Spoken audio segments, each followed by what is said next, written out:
नमस्कार, मैं हूँ बाबा विजेंद्र। आप देख रहे हैं द डायलॉग का व्यूज रूम।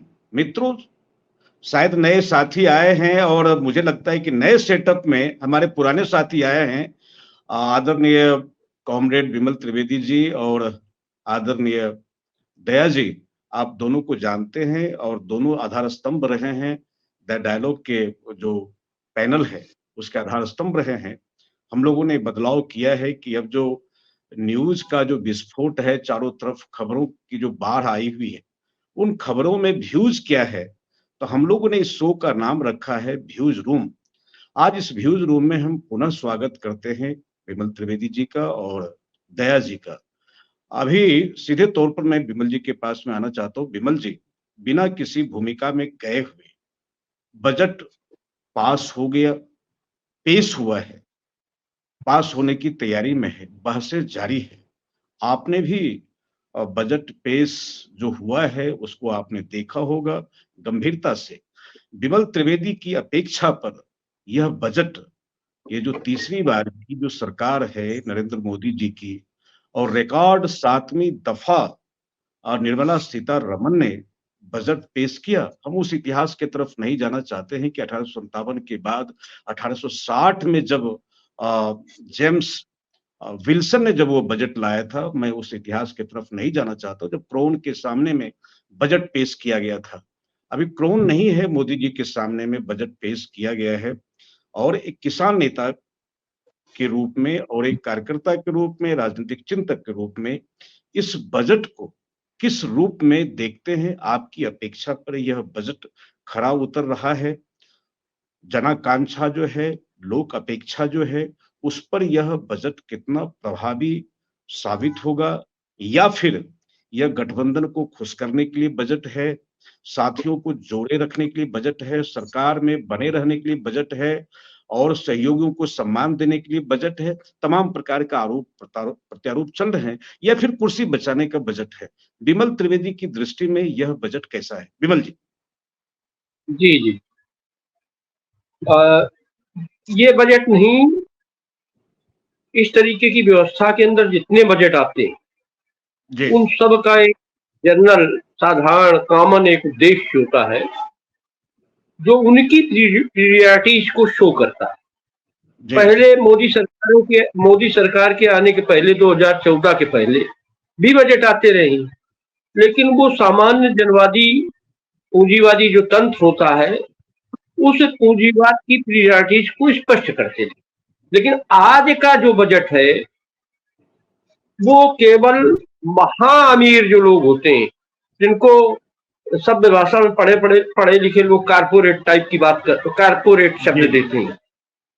तो जी, आज ये 14 के बाद जो बजट आते हैं, वो कारपोरेट के हित में केवल होते हैं। उनके ऊपर मुलम्मा कितना भी चढ़ाया जाए, उन्हें जी, लोक लुभावन जनप्रिय बनाने की कितनी भी बातें लफाजी की जाए, लेकिन वो जो है अल्टीमेटली महा अमीर परस्त होते हैं और जनता की जो दबी कुचली भूखी पीड़ित शोषित जनता है, चाहे वो मजदूर हो, चाहे किसान हो, चाहे आदिवासी हो, चाहे महिला हो, चाहे छात्र हो, चाहे नौजवान हो, उन सबको शोषण की चक्की में, गुलामी की चक्की में, मेहनत की चक्की में, और वो भी मेहनत की सुविधाएं ना हो, ऐसे समय में मेहनत की चक्की में पिसवाने का काम करती है। अब ये बजट तो इन सारी चीजों की इंतहा पार कर गया। इस बजट की कुछ खास बातें हैं जो पिछले बजटों में नहीं देखी जाती थी। हमने आम सारे बजटों का, मोदी सरकार के बजट की विभिन्नता का पहले नंबर 1 पर जिक्र कर दिया। नंबर 2, मोदी सरकार के ही बजटों में जो इस बार का बजट है, जी, में कृषि का खर्चा 2019 से लेकर 2024 तक जी, लगातार घटता गया। कृषि के लिए अलॉटेड जितनी पूंजी है, तो अब की बार उसको घटा के 3.15 कर दिया गया, जी, काफी घटा।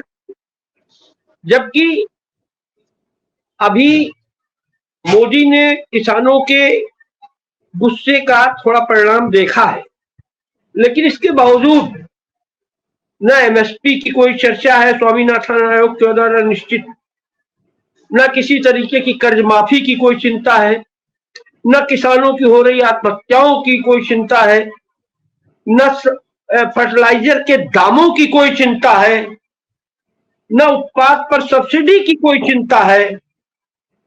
और उसकी चिंता है, ऐसा नहीं चिंता नहीं है, जुमलेबाजी के द्वारा जिस बात को ढका जा रहा है वो क्या है जी भाई साहब, ऑर्गेनिक खेती करिए जी, झींगा पालिए, खाद की जरूरत ही नहीं होगी ना। जी जी, आप जो ऑर्गेनिक खेती करिए। अब ऑर्गेनिक खेती करें, उसकी बिक्री की कोई निश्चित व्यवस्था नहीं है। हमने अभी आपको पिछले कार्यक्रमों में बताया था, मैं खुद केला उत्पादक हूं, 6 रुपया केला मैं बेचता हूं अपने खेत पर।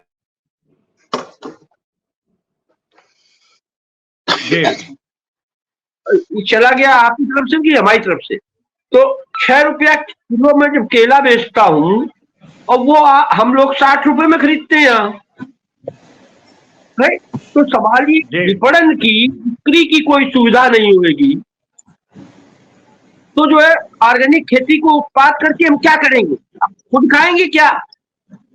तो और वो भी अगर ऑर्गेनिक खेती पैदा की जाएगी, टोटल प्रोडक्शन देश का कितना कम हो जाएगा। तो वो लफाजी को छेद कर, उसको भेद कर बजट के असली तत्व पर जाइए। एक केवल मैंने किसान का उदाहरण दिया है, अब हमें इतना टाइम नहीं देंगे, मुझे मालूम है कि मजदूर के लिए बजट में क्या है, विद्यार्थी के लिए बजट में क्या है, नौजवान के लिए बजट में क्या है, महिला के लिए बजट में क्या है, आदिवासी के लिए बजट में क्या, उन सबको एक्सप्लेन करके अलग अलग बता सके। इसलिए केवल किसान के मुद्दे को थोड़ा सा हमने एक्सप्लेन कर दिया है। बाकी सारी चीजें आप जो है अगर इसी पैमाने से देखेंगे, थोड़ा मर्मभेदक आंखें चाहिए आपको। और एक बात और बता दे, बजट निकलता है तो हमारे आप जैसे तमाम लोग मेढकी जैसे नाल ठुकाने लगती हैं, जैसे बजट के विश्लेषक और बड़े बड़े अर्थशास्त्री बन के जो है टेलीविजन पर आने लगते हैं। असल बात क्या है? असल बात यह है कि बजट जानती नहीं जनता बिल्कुल, लेकिन जनता बजट को सबसे ज्यादा कायदे से उसका विश्लेषण कर लेती है। जनता के ऊपर उसका सबसे ज्यादा असर क्योंकि पड़ता है, तो जनता ही बजट को सबसे ज्यादा समझती। अब इसमें क्या है, हमने जो पहले बात कही कि महा अमीरों के पक्ष में क्या किया गया है। जो पहले 30% हम तो कहते थे वेल्थ टैक्स लगाओ, हम तो कहते थे ऊपर टैक्स और बढ़ाओ, लेकिन जो भी पहले टैक्स लगता भी था वो भी अप्रेंटिसशिप में इन्वेस्टमेंट करने के लिए उसको घटा दिया, 5% कम कर दिया, 25% रह गया। तो केवल एक मुद्दा नहीं इस तरीके का। दूसरी बात क्या, सबसे जो घटिया और सबसे जो निकृष्ट काम किया गया है वो ये किया गया है, बिहार और आंध्र प्रदेश में हमारे भारत के हिस्से, हमारी और एकता, खून की धार की एकता, वो प्रदेश कोई हमसे अलग नहीं है, लेकिन जिस तरीके से एलोकेट किया गया है बजट, उससे संगठन जो फेडरलिज्म है, जो संघीय एकता है, उस पर खतरा है। एक बात विमल जी, आपको जवाब देना है। 1 सेकंड मैं फिर आऊंगा। दया जी एक जवाब दे दें कि मैं ये कह रहा हूं कि परिवार में अगर कोई बीमार हो, रुग्ण हो, तो सारी प्राथमिकता को एक तरफ करके तमाम कामों को रोक करके उस बीमार सदस्य को मजबूत करने का, स्वस्थ करने का प्रयास होता है। अगर बिहार की लगातार आजादी के बाद उपेक्षा होती रही, बिहार को काउबेल्ट बना के रखा गया, अगर यह राष्ट्र एक परिवार है और बिहार की भलाई के लिए अगर मोदी जी ने कोई काम किया है, तो आप चिंतकों को परेशानी क्या है? मतलब किसने परेशानी?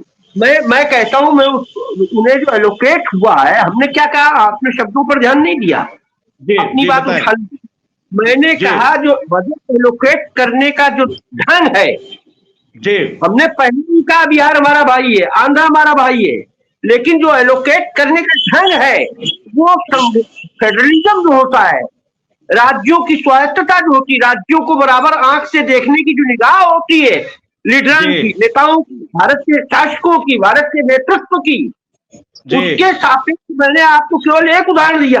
बाढ़ बिहार में भी है, बाढ़ आसाम में भी है, लेकिन आसाम के लिए क्या एलोकेशन है और बिहार के, तो सवाल ये संघीयता को फेडरलिज्म पर जिस तरीके से किया गया है वो संघवाद को पर चोट पहुंचाने वाली हरकत है।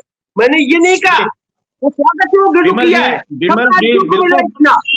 बहुत बहुत बहुत बढ़िया विमल जी, मैं आपके पास आऊंगा। आपने यह आरोप लगाया इस बजट में संघीय ढांचा और इसकी ताकत को कमजोर करने की कोशिश की गई है, जिस प्रकार से आंध्रा और पूर्वोदय की बात हुई है। अंतिम बात, एक सेकंड की अंतिम बात ये कि ये वास्तव में राहुल गांधी के नारे को मैं नहीं उछालूंगा, कुर्सी बचाओ बजट, लेकिन अपने जो अलायंस है उस अलायंस को, और ये करना चाहिए, अलायंस को बचाने की हर चीज हर आदमी सोचेगा, जो शासक है वो सोचेगा, तो उस अलायंस को बचाने के लिए बड़े भदेश ढंग से किया गया ये काम, अच्छे ढंग से किया गया।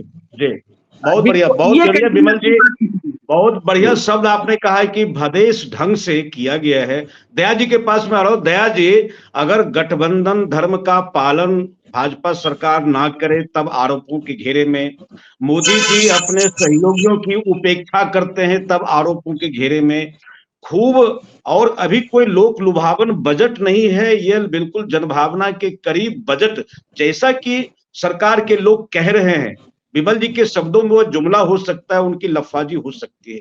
जिस प्रकार से रोजगार पैदा करने की कोशिश की गई है, करोड़ों लोगों को घर देने की बात की गई है, आधारभूत संरचना के विकास की बात की गई है, मध्यम वर्ग को भी मजबूती देने की बात हुई है, और किसानों के पास में वैकल्पिक तरीके आय को दुगुना करने का, अब केवल मांग से बात नहीं, उसका इलाज क्या हो। विमल जी ने गंभीर आरोप लगाया है कि यह निश्चित रूप से संघीय ढांचा को यह कमजोर कर रहा है।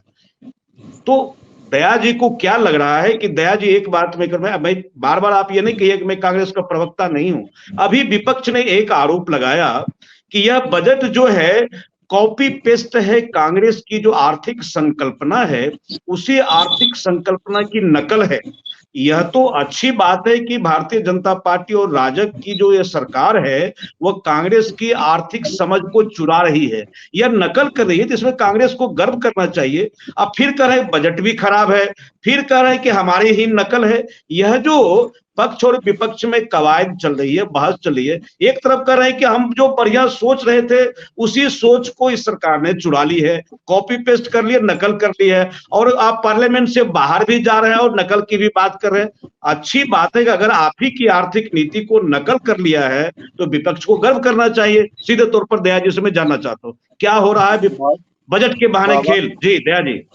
बाबा एक बात, सिंपल सी बात जी, ये 55 लाख करोड़ से लोन बढ़कर 205 लाख करोड़ हो गए, उसका इंटरेस्ट पार्ट 12.5 लाख करोड़ आ गया। अब उसको पूरा, उस इंटरेस्ट को देने के लिए 16.5 लाख का कर्जा और ले लिया। मुझे ये बताओ, ये कौन सी दुकानदारी आप कर रहे हो? मैं छोड़ दो, मैंने क्या लेना कांग्रेस से, क्या लेना किसी से। मैं तो सिंपल सी बात कह रहा हूँ कि 12.5 लाख 205 लाख करोड़ आपने ले लिया, 12.5 लाख इंटरेस्ट देना है, आप इंटरेस्ट दे नहीं पा रहे, इंटरेस्ट के लिए और लोन ले लिया।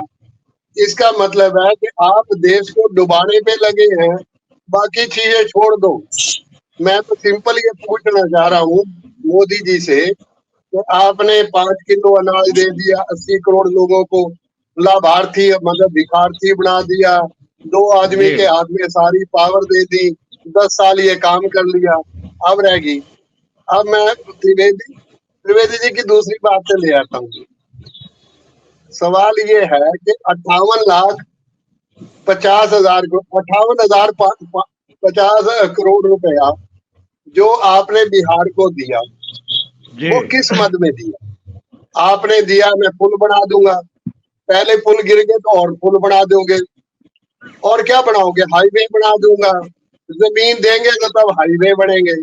इसका मतलब कुछ भी नहीं करेंगे, हम जुमला छोड़ेंगे और जुमले से खुश कर देंगे। अपनी सरकार बच गई और उनकी भी सरकार बच गई। अब इसको बनाएगा कौन?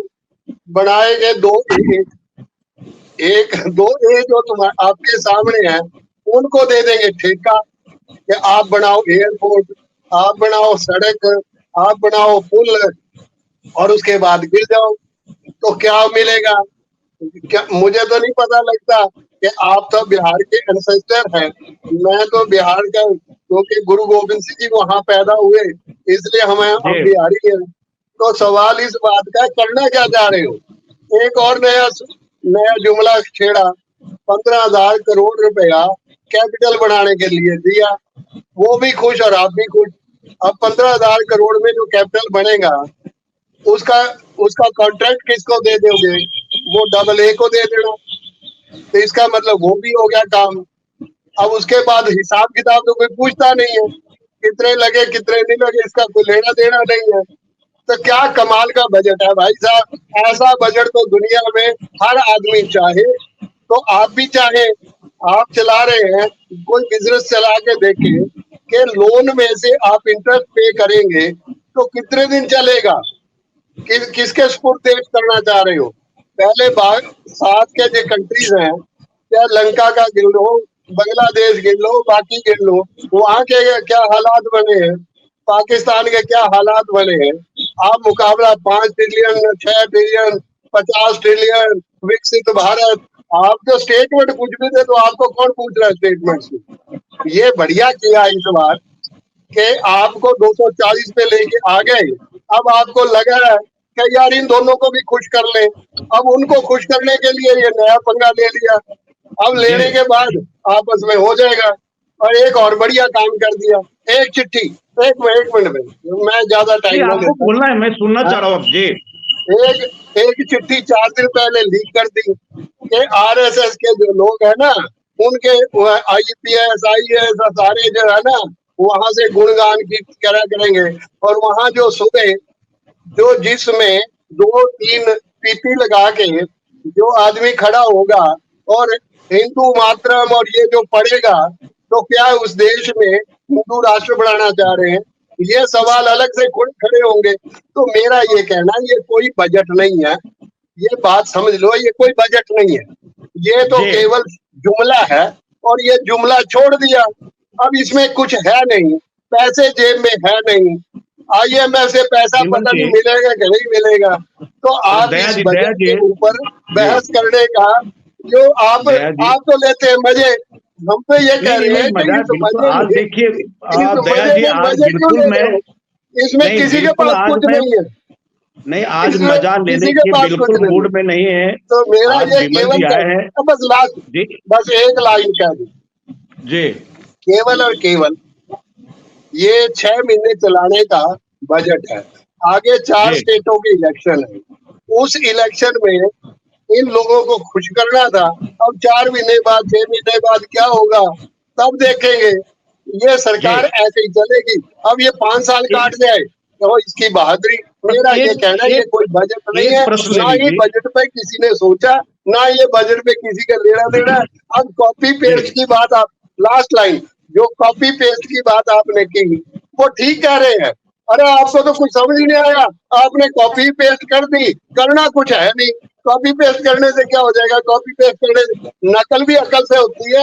नीट वाले में देख लिया, तो नकल भी अकल से होती है भाई साहब। अब ठीक है, बहुत बहुत धन्यवाद। मैं मनोज जी, बजट एक तो दया जी एक तो यह है कि आज आप देखे होंगे कि मैं बिल्कुल जो है 2 पंक्ति के अलावे मैंने कुछ नहीं कहा। यद्यपि बजट पर बोलने का मूड था, मैंने कहा कि आज एक फॉर्मेट बदल रहे हैं, तो बाबा आज कुछ नहीं बोलेंगे। जो ऑडियंस है वो विमल जी से, वो ऑडियंस सुनना चाहता है और बिल्कुल दया जी से समझना चाहता है बजट को। आपने एक लाइन में बात कर दी, वो ना बोलते हुए भी आपने 10 मिनट की बात एक लाइन में कह दी। उन्होंने कहा यार जो बीमार हुए हैं उनकी जरूरत है, उनकी जरूरत पैदा करने के लिए अगर हम उनको कुछ करना चाह रहे हैं, आपको क्या तकलीफ है? मैं कह रहा हूँ उनको कुछ कर तो दो, तकलीफ तो हमें कुछ नहीं है। वो कुछ कर ही नहीं रहे, तो आपने तो 10 मिनट का 2 मिनट में कर दिया काम। अच्छा जी जी, बहुत, लेकिन फिर भी, लेकिन आपने छोड़ा नहीं मुझे, जो है ना, जो जितना प्रहार मुझ पर करना था कर ही दिया है। आज मैं बच रहा हूँ। मनोज जी, आप तो अभी मुझे लगता है कि आप रायसीना हिल्स के करीब हैं, जैसी कि सूचना है। हमारे स्टूडियो में लोग कह रहे थे कि मनोज जी आज भारतीय जनता पार्टी और तमाम जो नई हुकूमत है और विकास का जो नया पैमाना है, जो नया दर्शन है, उस दर्शन को मनोहर मनोज निकट से समझ रहे हैं जा करके। अब अखबारों में पढ़ करके, टाइम्स और एक्सप्रेस की न्यूज ना देख करके सीधे वहां पहुंच करके जीरो ग्राउंड पर जा करके बजट का प्रभाव और बजट की खुशफहमी, बजट के विरोध वहां निकट जाकर के देख रहे हैं। क्या हो हल्ला मनोज जी हो रहा? आप तो प्रसन्न लग रहे हैं इस बजट से, और विमल जी तो देख रहे हैं कि उन्होंने कहा कि लफाजी है, जुमला है, और इन्होंने कहा है कि बजट नहीं है, अकल भी इनके पास में नहीं है, तो नकल भी बढ़िया से नहीं कर पाई इसने। आपको क्या लग रहा है कि अकल भी नहीं है, नकल भी नहीं है, या जुमला है मनोज जी? देखिए, समर्थन के लिए समर्थन करना, विरोध के लिए विरोध करना, ये हमारी फितरत नहीं है। जहां अपने रोड मैप और यार्ड स्टिक और अपने पैमाने पर जो चीजें देश विरोधी, सिस्टम विरोधी, जनता विरोधी होंगी उसका मैं विरोध करूंगा, और जो चीज अच्छी होंगी उसमें बिना पॉलिटिकल नफा नुकसान देखे मैं उस चीजों को कहूंगा। देखिए, अभी हमारे दोनों आदरणीय वक्तागण जो बिल्कुल धज्जी की धज्जी उड़ा रहे हैं, अगर फर्ज करिए कि अभी जो विकास दर जो 9% आई है, अगर ये 9% नहीं आती, ये डीमोनेटाइजेशन और जीएसटी के दौर में जो 4.5 और 4.5% की जो ग्रोथ रेट चल रही थी, वही यदि अभी यही आती तो आलोचना का सबसे बड़ा बिंदु ये लोग यही उठाते। देखो इनकी विकास दर कितनी गिर गई, ये कंगाल बनाने पर तुले हुए हैं। मनोज जी, विमल जी का कोई स्कूल है क्या जी? क्या नहीं, कहने का मतलब ये है, सारे आलोचकों की तरफ इशारा कर रहा हूं कि जो चीज दिख रहा है उसे कम से कम बोला तो जाए। अगर 9% ग्रोथ आती है तो क्या ये आलोचना का बिंदु है? अगर नहीं आती तो आलोचना का बिंदु हो जाता।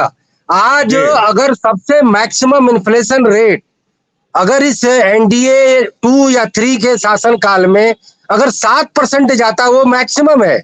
एवरेज 5, 4.5, 3.5 तक गया है। अगर ये नहीं होता, अगर यूपीए काल का अगर 22% फूड इन्फ्लेशन होता, तब तो इस सरकार की जो है पूरी गाज गिर जाती। तो कहने का मतलब कि जो चीज इंडिकेटर, सो कॉल्ड इंडिकेटर, जिस पैमाने पर सारे दल, सारे डिबेटर और सारे विचारक बात करते हैं, उन पैमानों पर अगर बात की जाए तो मुझे लगता है आलोचना का कोई बिंदु नहीं मिलेगा। देखिए, एमएसपी को लीगलाइजेशन करने की बात होगी तो मैं तो सबसे पहले झंडा उठाने वाला हूं, क्योंकि वो बहुत बड़ा रिफॉर्म इशू है। और जितने आज जो एमएसपी की रिफॉर्म, जीएसटी की लीगलाइजेशन की मांग कर रहे हैं, ये 2020 से पहले ये कभी मांग नहीं करते थे। इनको पता ही नहीं था कि जीएसटी के लीगलाइजेशन से क्या बहुत बड़ा अंतर आ जाएगा। वो तो 3 कानून आया, तब जो है पंजाब के तत्कालीन मुख्यमंत्री कैप्टन अमरिंदर सिंह ने कहा कि चलो कानून रहने दो, एमएसपी को लीगल दर्जा दे दो, कि चाहे प्राइवेट कंपनी भी खरीदे तो उतने ही दर पर खरीदे। तब ये जो है ना पब्लिक डिस्कोर्स का विषय बना। लेकिन चूंकि फ्री अनाज बांटना था तो उसको लेकर के सरकार ने इस मांग को नहीं एक तरह से कबूल किया, क्योंकि उन्हें इस बात का डर था कि एमएसपी के लीगलाइजेशन से महंगाई बढ़ जाएगी। यदि अगर एग्रीकल्चर उत्पाद अगर अच्छा नहीं है तो एग्रीकल्चर उत्पाद के दामों का बेहद गिरना भी वह भी अच्छा नहीं है। हमें इस बात को स्वीकारना होगा।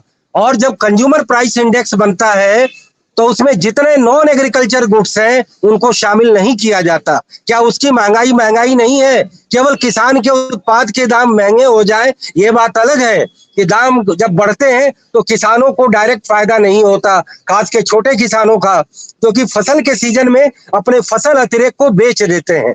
बड़े किसान भंडारण करके रखते हैं, जब महंगा होता है तो बेचते हैं और फिर उसका फायदा उन्हें मिलता है।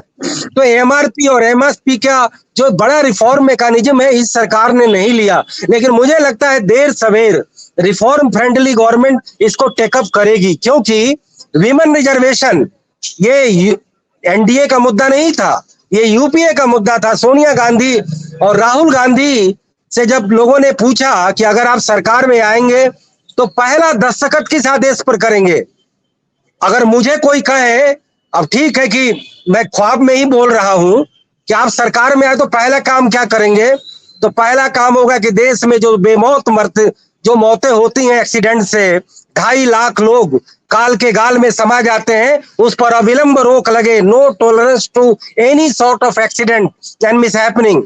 लेकिन राहुल गांधी ने कहा कि वीमेन रिजर्वेशन बिल पर हम सिग्नेचर करेंगे। मोदी ने तो उस काम को भी कर दिया। तो कुल मिलाकर के अब ये आलोचना एक मिली है कि बिहार और आंध्र, अरे भाई यूपीए की सरकार, यूनाइटेड फ्रंट की सरकार जब बनी थी, जब राव इंद्रजीत गुप्ता जब उसके होम मिनिस्टर बने थे और उसमें जो तमाम धड़े थे, मनमोहन सिंह की सरकार बनी थी जिसके बहुत बड़े मुरीद दया सिंह जी हैं, वो तो अपने साझीदारों के पॉलिटिकल मैनेजमेंट में ही इस कदर बार्गेंड हो गए कि बड़े बड़े करप्शन और स्कैंडल हो गए और वो लोग मुंह ताकते रह गए। तो अगर पहली बार नरेंद्र मोदी को 2 बैसाखी मिली है चंद्रबाबू नायडू और नीतीश कुमार की, और बिहार तो पिछड़ा राज्य है, जेनून पिछड़ा राज्य है, पटना के अलावा वहां कोई शहर नहीं, अगर वह 4 एक्सप्रेसवे बन जाए, गया का अगर कॉरिडोर बन जाए तो ये तो बड़ी स्वागत योग्य बात है। इसमें कोई राजनीतिक चश्मा क्या देखना है। अगर वो लोग नहीं करेंगे तो सरकार गिर जाएगी, तो तब आपको अच्छा लगेगा।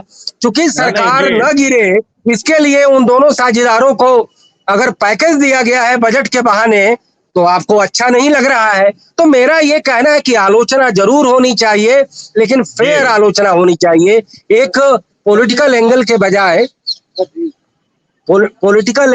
बजाय अलग अलग एंगल पर आलोचना हो तो फिर वो आलोचना अच्छी मानी जाएगी। हमारा ये मानना है। बाकी बजट को लेकर के जितने वही बिंदु हैं उसके एक नहीं अनेकानेक पहलू हैं। लास्ट में एक लाइन में कहूंगा कि बेरोजगारी को लेकर पहली बार ये सरकार संजीदा हुई है। पहले ये अहंकार में डूबी हुई थी। चुनाव के टाइम में बेरोजगारी एक बड़ा मुद्दा बना था, लेकिन अभी बेरोजगारी को लेकर इस बजट में जो इतने सारे कदम लाए गए हैं उसका विजन एक ही है कि देश में सरकारी नौकरियों का कल्चर अब नहीं चलेगा। अब देश को एंटरप्रेन्योर बनना होगा, देश को जो है एमएसएमई में जाना होगा, छोटे कारोबारी को लाना होगा, स्टार्टअप को लाना होगा, बड़े कंपनियों का एक्सपोजर मिले और बाजार सेंट्रिक जॉब ज्यादा से ज्यादा मिले। ये विजन गलत नहीं है, लेकिन गवर्नमेंट में जितने खाली जॉब हैं, सेंट्रल गवर्नमेंट में 15 लाख, स्टेट गवर्नमेंट में 70 लाख, आप कॉन्ट्रेक्चुअल नौकरी सबको करो। आज भी सरकार में कॉन्ट्रेक्चुअल नौकरी चल रही है। यही तो गैर बराबरी की सब वजह है। सारे ब्यूरोक्रेट को कॉन्ट्रेक्चुअल बनाओ, देश के 4 करोड़ वर्क फोर्स को कॉन्ट्रेक्चुअल बनाओ और नए युवाओं को भी कॉन्ट्रैक्ट के आधार पर जॉब दो। ज्यादा से ज्यादा नौकरी मिलेगी, प्रोडक्टिविटी का माहौल होगा और देश में एक एंटरप्रेन्योरशिप का कल्चर बनेगा। जी बहुत बहुत धन्यवाद मनोज दया जी। अभी मनोज जी भी भारतीय जनता पार्टी के प्रवक्ता नहीं है, सरकार के स्पोक्समैन नहीं है और आप भी कांग्रेस के प्रवक्ता नहीं है। हम लोग यह जानना चाहते हैं कि आजादी के बाद जितने बजट पारित हुए हैं कांग्रेस के द्वारा और बीच में अन्य सरकारें आई उनके द्वारा, मुझे लगता है बीपी सिंह के वक्त में जो बजट आया था, मेरी दृष्टि में गया जो जर्नलिस्ट अगर देखा जाए तो मैं इस बीपी सिंह के दौरान जो बजट आया था उस सरकार में, हम उस बजट को क्रांतिकारी बजट मानते हैं। As a finance minister BP Singh ने जब बजट लाया था बहुत सारे सुधार के काम उन्होंने बजट में लाए थे।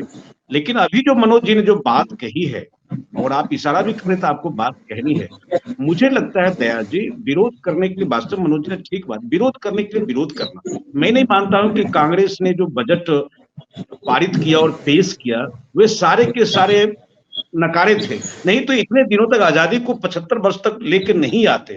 दुश्वारियां रही है, कमियां रही है, एक्सक्यूशन में कमियां रही है, कंपल्सन में कमियां रही है, बहुत प्रकार की बातें रही है, लेकिन यह है कि आजादी को हम यहाँ तक ले आए हैं और यह सरकार भी उम्मीद तो यह है कि जनता के सपनों को जमीन को उतारेगी। आप क्या विरोध के स्वर कहना चाह रहे थे, कोई जोड़ना चाहते हैं बात दया जी, तब मैं विमल जी के पास आऊंगा। जी मनोज जी जिस ढंग से उसको स्पष्ट कर रहे थे वो मुझे बड़ा आनंद आ रहा था।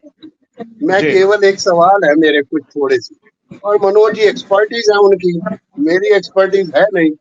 मेरा केवल ये है कि जो स्टार्टअप पिछले 10 साल से हुए उसमें एनपीए कितने हो गए, कितने लोगों ने लोन लिया और कितने एनपी होंगे। ये सवाल उठना चाहिए था। आगे जो स्टार्टअप होगा उसके क्या हालात होंगे। ये बजट बिल्कुल साइलेंट है। मैं कोई एक दिन में बजट पढ़ के सामने नहीं आया। मैं तो मोटी मोटी बात आपको की।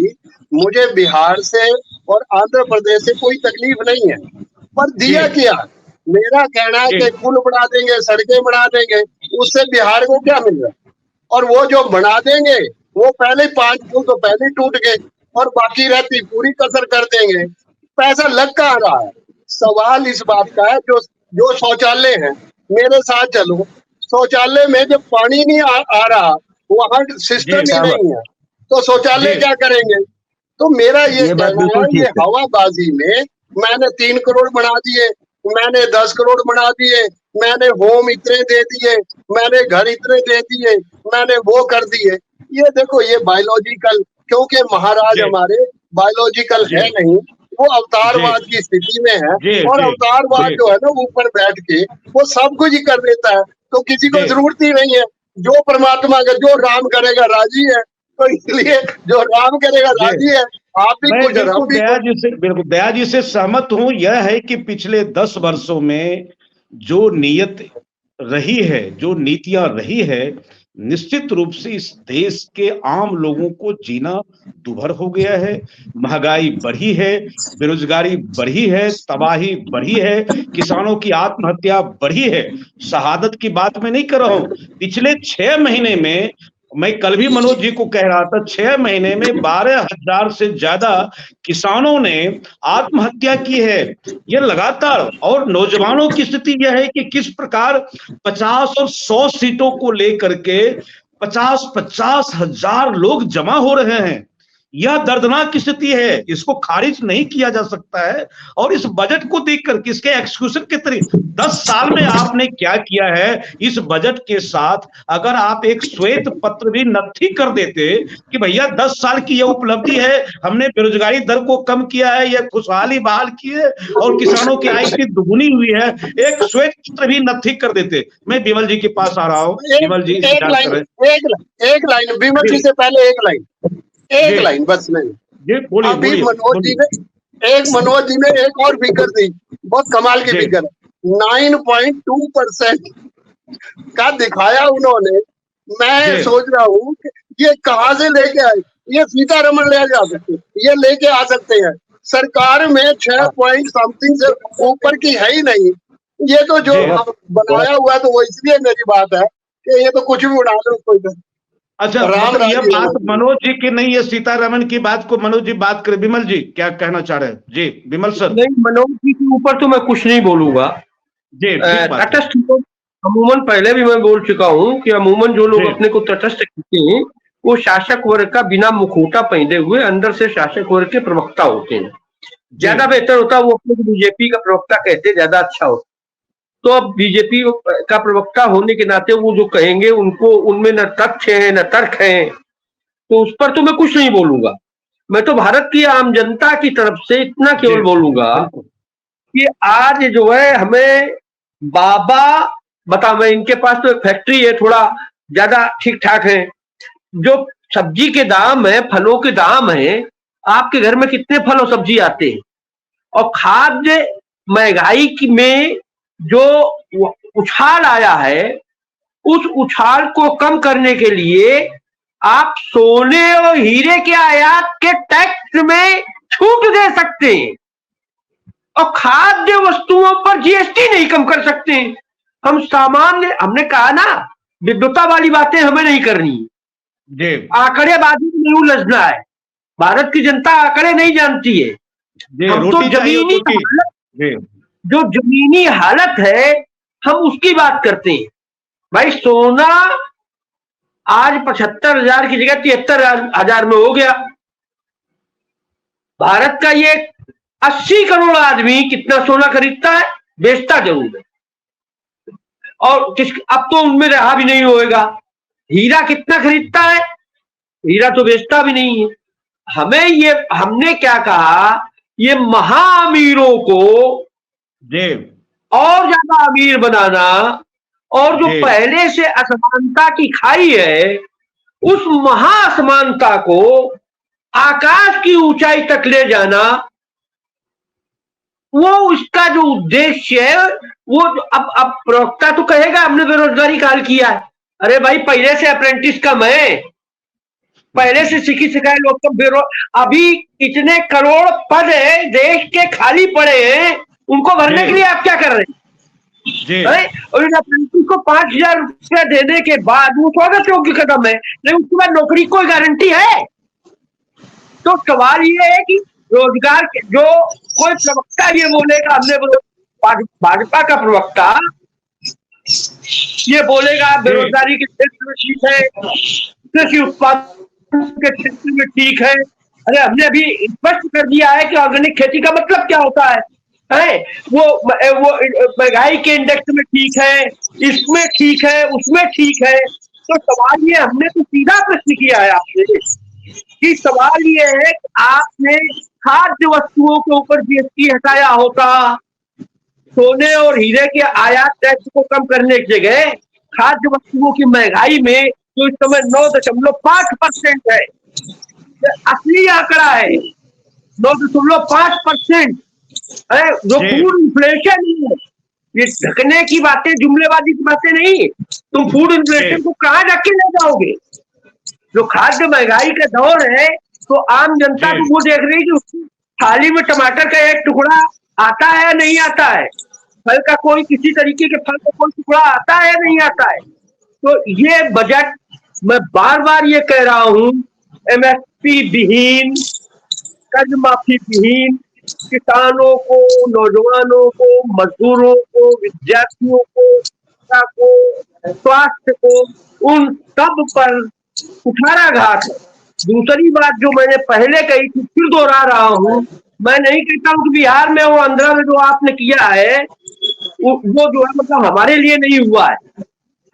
आपने गठबंधन बचाने के लिए किया है तो भी ठीक है, इससे हमें कुछ लेना देना नहीं है, लेकिन सवाल ये इस तरीके से किया है, जो संघीय ढांचा भारत का है, जो फेडरलिज्म है, उस पर ये जो कुठाराघात है, उसको संज्ञान में लिया जाएगा या नहीं लिया जाएगा? तो ये मैं भारत की जनता से अपील करता हूँ, खुद हमारी अपील तो कहीं जाएगी नहीं, 4 आदमी यहाँ बच्चे, 3 आदमी हमारे अलावा, हमारी अपील का असर क्या होगा? लेकिन ये पक्का है कि हम चाहें या न चाहें, इन आर्थिक परिस्थितियों का, इस बजट के परिणामों का, ये जो देश की बहुसंख्यक जनता, गरीब, पिछड़ी, दबी, शोषित, पीड़ित जनता है, वो सड़क पर उतरकर विरोध करने वाली है। और आपने अभी बांग्लादेश की छात्रों का आंदोलन देखा है। ये बजट जो है, जो जिस तरीके से उनके पेट पर लात मार रहा है, जिस तरीके से बेरोजगारी और महंगाई जो पहले से चली आ रही है उसको और बढ़ावा देने वाला है, जिस तरीके से महाअमीरों को और ज्यादा अमीर बनाने की योजना है, जिस तरीके से स्वास्थ्य और शिक्षा पर ये कुठाराघात है, जिस तरीके से किसानों की आत्महत्याओं को बढ़ाने के सिलसिले को बढ़ाने वाला है, जिस तरीके से मजदूर तबके के ऊपर जुल्म ढाने वाला है, भारत की जनता इसका सड़क पर आकर जवाब देगी, बजट की प्रतियां पूछेगी और सरकार को बताएगी कि हम बजट के बड़े आंकड़ेबाज, बड़े शिक्षाविद और उस तरीके के मेडिकल नहीं है जो नलकी ठुका के और बजट के बड़े एक्सपर्टाइज बन जाते हैं, लेकिन हम भारत की जनता बजट के प्रभावों को बड़े बड़े एक्सपर्टों से ज्यादा जानते हैं और हम इसका विरोध करेंगे। ये आने वाले दिनों में आप देखेंगे। जी बहुत बहुत धन्यवाद मनोज जी। हम लोग के पास में अब समय है 6 मिनट, तो मुझे लगता है कि अब 6 मिनट में 2-2 मिनट दया जी के पास में, और आप कितना लेंगे? अभी बहुत प्रकार के आरोप जो है, अभी मुस्कुरा करके जब दया जी बोलते हैं तो कभी कभी पटेल जो है ना गाल पर हाथ रखते थे, तो पटेल जब हाथ हटा लेते थे तो दूसरे लोग बोलना बंद कर देते थे कि भाई कोई गलती तो नहीं पकड़ी गई। तो पटेल का गाल पर से हाथ हटाना और दया जी का मुस्कुराना दोनों एक ही जैसा है। ये विरोध करने के लिए विरोध नहीं करते हैं, लेकिन सब बात कह देते हैं। अब मनोज जी, ये है कि आपके जो डाटाज हैं, जो विकास दर की बात की है, तमाम प्रकार के। मेरी तो इतनी मंद बुद्धि है कि मैं आर्थिक शब्दावली को समझ नहीं पा रहा हूँ। मुझे ये लगता है कि जब डाटा की बात होती है, गरीब लोगों को आटा चाहिए, वो केवल आटा समझता है कि भाई आटा हमको सस्ता, हमारा पेट कैसे भरे। ये तमाम प्रकार की आर्थिक शब्दावलियां हैं। यह जो बजट है आर्थिक शब्दावलियों से बाहर निकल करके जनता के हित के करीब कैसे पहुंचेगा, देश की भलाई के करीब कैसे पहुंचेगा, या फिर ये चमकती हुई जो आधारभूत संरचना और चौड़ी चौड़ी सड़कें, ऊंची ऊंची इमारतें और तमाम प्रकार की बातें हैं, तो आम लोगों को कुछ दिखता नहीं है बजट में अपने भविष्य को लेकर के। मनोज जी, कुछ कहना चाहते हैं आप? देखिए, आप जिन जुमलों की आप लोग जो बात करते हैं, सबसे बड़ा समाजवादी जुमला यही है। अभी आपने कहा डाटा नहीं समझते हैं, आटा चाहिए, और जब सरकार आटा देती है तो उस पर तंज भी कसते हैं। 80 करोड़ को कटोरा पकड़ा दिया। ये विरोधाभासी तकरीर और ये ख्वाब में बोलने से किसी गरीब का भला नहीं होता और न किसी अमीर की अमीरी घट जाती है। आप स्ट्रॉन्ग से स्ट्रॉन्ग लेफ्ट सिस्टम ले आइए, न अदानी और अंबानी कंगाल होगा और न ही कंगाल जो है वो रातों रात मालामाल होगा। सबके एक प्रोसेस है। हाँ, सरकार की पॉलिसी पुअर फ्रेंडली होनी चाहिए, सरकार की पॉलिसी डेवलपमेंट फ्रेंडली होनी चाहिए। 1990 के पहले केवल समाजवादी जुमलों से भाषण दिया जाता था। गरीबी उतनी ही ज्यादा बढ़ रही थी, भ्रष्टाचार उतने ही चरम पर था और सरकारें भी कंगाल थीं। सरकार के पास पैसा ही नहीं होगा तो गरीबी, बेरोजगारी और ग्रामीण विकास के लिए पैसे कहां से जाएंगे। आप रूरल डेवलपमेंट का 1990 का बजट देखिए और आज का बजट देखिए, कम से कम 500 गुना बढ़ चुका है। और आप जब कहते हैं, मुझे तो नहीं लगता कि इस बजट में कोई ऐसा कदम, एक कदम उठाया गया हो, सब्जेक्टिव बात बोलने से काम नहीं चलेगा, जिसमें कि अमीरों को और अमीर बनने की कवायद हो रही हो। हाँ, ठीक है कि जो एक मैट होता है, मिनिमम अल्टरनेटिव टैक्स, जैसे कि रिलायंस कंपनी पहले 1000 करोड़ का मुनाफा कमा करके अगल बगल से और जैसे तैसे, उस समय तो यूपीए का शासन होता था, कांग्रेस का, और इधर उधर कर करके वो सारे टैक्स बचा लेती थी। तो एक मैट लाया गया, मिनिमम अल्टरनेटिव टैक्स, यानी कि आप कितना भी टैक्स बचाओ तो आपको इतना रकम सरकार के राजस्व राज खजाने में देना ही पड़ेगा। तो कुल मिलाकर के पॉलिसी ऐसी हो कि रोजगार ज्यादा मिले, पॉलिसी ऐसी हो कि गरीबों को अमीर बनने की गुंजाइश बढ़े और अमीरों को बेहिसाब अमीर बनने की परिस्थिति ना हो। तो मेरा ये कहना है कि देश में समय नहीं है। तो देश में गैर बराबरी एक बहुत बड़ी समस्या है, असमानता एक बड़ी समस्या है, लेकिन उसके जड़ों पर प्रहार करिए। बड़े बड़े जुमले देने से नहीं होगा। मैं अभी भी कहता हूं कि 3000 लिस्टेड कंपनी को हटा दीजिए। क्या देश के 30 करोड़ गरीब रातों रात अमीर हो जाएंगे? नहीं होंगे। देश में प्रोडक्टिविटी बढ़ानी होगी, अवसर की समानता लानी होगी, और अवसर की समानता तब आएगी, ये किसी पार्टी की आइडियोलॉजी नहीं है, मैं अपनी बात कह रहा हूं कि शिक्षा, स्वास्थ्य, रोजगार, श्रम और सामाजिक सुरक्षा, इसमें जो नीचे स्तर पे जो गैर बराबरी बढ़ती है, जो हम दया जी को, विमल जी को सलाह दे रहे हैं कि देश में जो 25 करोड़ अनऑर्गेनाइज्ड वर्कफोर्स है, उसका पूरा इकोनॉमिक सर्वे किया जाए। अभी उनका एक आंदोलन चला कि देश के 22 औद्योगिक बस्तियों में न्यूनतम मजदूरी नहीं दी जा रही है। ये एक महापाप है। इसको लेकर के जो भी काम किया जाए मैं पूरा समर्थन करूंगा, लेकिन हम भाषण देने के नहीं, जितने करोड़पति हैं या बिजनेसमैन हैं उनको रातों रात जेल में डाल दो तो क्या पूरे गरीबों का कल्याण हो जाएगा? आपको एक भी गरीब आपको वोट नहीं देगा, कहेगा। अब जैसे टेक्सटाइल की हड़ताल भूल गए, बॉम्बे में जो टेक्सटाइल वर्करों की हड़ताल हुई थी, सारे वर्करों ने लीडरान को गाली दी।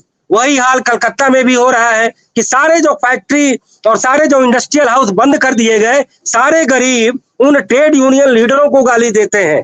कहने का मतलब यह है कि कॉर्पोरेट होना चाहिए, पूंजीपति चलना चाहिए, लेकिन एज पर रूल होना चाहिए। कहीं भी कानून का उल्लंघन नहीं होना चाहिए और लेबर लॉज का, लेबर वेलफेयर का पूरा इफेक्टिव पालन होना चाहिए। जी, बहुत बहुत धन्यवाद, बहुत बहुत धन्यवाद। मनोज जी, कुछ कहना चाहते हैं? विमल जी, कुछ कहना चाहते हैं? मैं कुछ भी नहीं कहना चाहता हूं। तथ्यहीनता का और अयथार्थ चीजों का कोई भी जवाब नहीं हो सकता है। कारपोरेट टैक्स 40 से 35% कर दिया गया तो क्या गलत है? वो गलत नहीं है, वो भाग जाएंगे, विदेशी निवेशक भाग जाएंगे। 40 से 35 करना, बीच में मत बोलिए, आपके बीच में मैं नहीं बोला, आप बीच में मत बोलिए। भैया तो क्या अपराध हो गया, आपको क्लैरिफाई किया तो कोई बात नहीं विमल जी, आप बात जी बोलिए विमल जी। तो इनके बारे में 2 लाइनें जो मुझे बोलनी थी वो इसके पहले मैं बोल चुका हूँ। और जी ठीक है, जो ये इन्होंने कहा कि अगर ये जो हालांकि संख्या गलत दी है, लेकिन असंगठित मजदूरों का सर्वे करके उनके आंदोलन में इन्होंने जो मदद करके साथ खड़े होने की बात कही है, मैं उसका स्वागत करता हूँ, इस्तकबाल करता हूँ और उन्हें आमंत्रित करता हूँ कि हमारा ये संगठनिक आंदोलन का काम पहले से इनको संगठित करने का काम चल रहा है। वो आएंगे, हम उन्हें आंखों पर लेंगे और उन्हें नेतृत्व करने के लिए रास्ता खोलेंगे। बहुत बहुत धन्यवाद जी। और दया जी, आपको भी आपकी मुस्कुराहट कुछ कहना चाहती दया है जी क्या? खुद इंडस्ट्री चलाते हैं, दया जी इंडस्ट्री चलाते हैं, कम टैक्स और ज्यादा राजस्व अर्जित करना ज्यादा बढ़िया पॉलिसी है। देखो, मैं कोई इंडस्ट्रियलिस्ट नहीं हूँ, मैं तो सामाजिक सा आदमी हूँ, तो मैं तो आपके सामने बैठा हूँ। सवाल केवल इतना है कि जो इकोनॉमिक सर्वे आया, मैं मनोज जी को ये बताना चाहता हूँ, उसमें 6.4% ग्रोथ आई, और जिसको सरकार ये कह रही है कि अगले 5 साल में हम 7% पे ले जाएंगे, तो काहे के 9% के चक्कर में फंसे हो। मेरा ये कहना है कि सवाल इस बात का नहीं है, सवाल ये है कि देश में पैसा ही नहीं है। 205 करोड़ रुपए कर्जा हो गया, 12.5 करोड़ आप इंटरेस्ट पे कर रहे हैं। आपके पास जब पैसा ही नहीं है, भाषण कितने दे ले, क्या ये दे ले, क्या मैं दे लूं, उसका कोई अर्थ नहीं है। 80 करोड़ आदमियों को अगले 5 साल के लिए 5 किलो अनाज दे और आनंद ले। ये देश इसी लाभार्थी और भिखार्थी पर गोलवाल करके उसी नारे पर चल रहा है। 80% को भिखारी बना दो और केवल 2 आदमियों के हाथ में शाहूकार दे दो। ये उस पे चल रहा है, तो काहे का झगड़ा है, इस बात काहे का इस पे बहस कर रहे हैं। मैं कोई बहस नहीं करता और मेरा मनोज जी से बहस करने का कोई अर्थ नहीं। चलो पता नहीं, बहस नहीं। मैं तो एक बात यह है कि अभी साथियों ने बड़ी गंभीरता से अपनी बात कही है, अपनी समझ बजट को लेकर के यहाँ रखा है। दया जी ने बात, विमल जी ने भी कहा संघीय ढांचा पर, लेकिन ये संघ का बजट नहीं है। विमल जी तो संघीय ढांचे पर गए और दया जी संघ की शाखा पर चले आते हैं, तो संघ अलग है, संघीय ढांचा अलग है। आप गोलवलकर तक पहुंच जाते हैं। फिलहाल यह है कि हर सरकारों ने काम किए, तो विमल जी तो रुक गए तो संघीय ढांचा पर, लेकिन आप संघकार्यालय पहुंच गए गोलवलकर तक। तो मैं नहीं कर रहा हूं कि बजट का उसमें क्या रिश्ता है। बावजूद यह है कि सरकार को सद्बुद्धि दे या जनापेक्षी जो भी काम किया है उसके एक्सक्यूशन पर चिंता करे, जमीन पर उतारने का प्रयास करे। अंतिम बजट नहीं है या अंतरिम बजट भी नहीं है, आना है 25-26 का बजट। उसमें देखेंगे इस 12 महीने की क्या दृश्यमान उपलब्धियां हुई है। हम लोग लगातार निगाह डालते रहेंगे। आप अपनी बात कहते रहिए, जहां अभाव है प्रहार कीजिए, लेकिन अगर कुछ अच्छी बात है उसको सहलाइए भी। नमस्कार, बने रहिए हमारे साथ में। कल व्यूज रूम में पुनः आप जैसे विद्वान साथियों को आमंत्रित करेंगे और आपकी समझ को हम जन जन तक पहुंचाएंगे। नमस्कार।